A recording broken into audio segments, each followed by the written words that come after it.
చేస్తున్నటువంటి రైతాంగ పోరాటాలు కావాలి. ఢిల్లీలో చేస్తున్నటువంటి రైతాంగ పోరాటాలు వదిలాలి. రైతాంగ పోరాటాలు వదిలాలి. రైతాంగ పోరాటాలు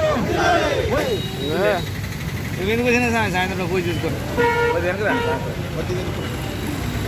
ఢిల్లీ కేంద్రంలో 9 రోజుల సంది రైతులు పోరాటం చేస్తుంటే కేంద్ర ప్రభుత్వం నేటి వరకు కూడా ఆ సమస్యని పరిష్కరించకుండా తాత్సర్యం చేస్తున్నది. నల్ల చట్టాలను తీసుకొచ్చి రైతు వెన్నముకనిచ్చే దిశలో కేంద్ర ప్రభుత్వం అవలంబిస్తున్నది.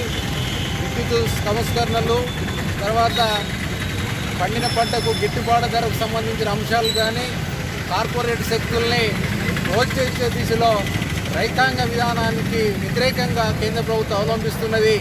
వారు చేసేటువంటి పోరాటానికి దేశవ్యాప్తంగా ఇలా కార్మికులు, కర్షకులు, తర్వాత ఉద్యోగ ఉపాధ్యాయులందరూ కూడా సంఘీభావం తెలిసిన భాగంగా తెలంగాణ రాష్ట్రంలో అన్ని డివిజన్ కేంద్రాలలో, అన్ని జిల్లా కేంద్రాలలో ఈరోజు నిరసన కార్యక్రమం చేయడం జరుగుతుంది.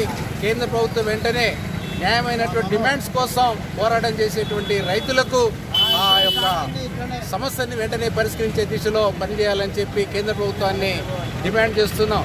అదేవిధంగా ఈనాడు ఇవాళ రైతులకు పండించినటువంటి పంటకు గిట్టుబాటు ధర లేని పరిస్థితి, వారిని స్టోర్ చేసుకునే పరిస్థితి లేదు.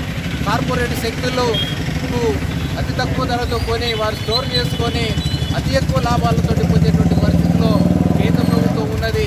అదేవిధంగా ఇలా విద్యుత్ సమస్య వచ్చినప్పుడు ఇలా ఇదివరకున్నటువంటి వెసులుబాటుని ఇలా నల్ల చట్టాలు తీసుకొచ్చి వాళ్ళ యొక్క వ్యతిరేక విధానాలను అవలంబించే దిశలో కేంద్ర ప్రభుత్వం ఉన్నది. కాబట్టి వెంటనే నల్ల చట్టాలను తీసుకొచ్చినటువంటి ఈ కేంద్ర ప్రభుత్వం వెంటనే ఆ నల్ల చట్టాలని రద్దు చేసి రైతాంగాన్ని కాపాడాల్సిన బాధ్యత కేంద్ర ప్రభుత్వం ఉన్నది అనేది కూడా తెలియజేస్తూ ఈరోజు చేసేటువంటి నిరసన ర్యాలీని ఖచ్చితంగా కేంద్ర ప్రభుత్వం ఇప్పటికైనా స్పందించి వెంటనే వారి సమస్యలు పరిష్కరించాలని చెప్పి తెలంగాణ రాష్ట్ర ఐక్య ఉపాధ్యాయ ఫెడరేషన్గా డిమాండ్ చేస్తున్నాం.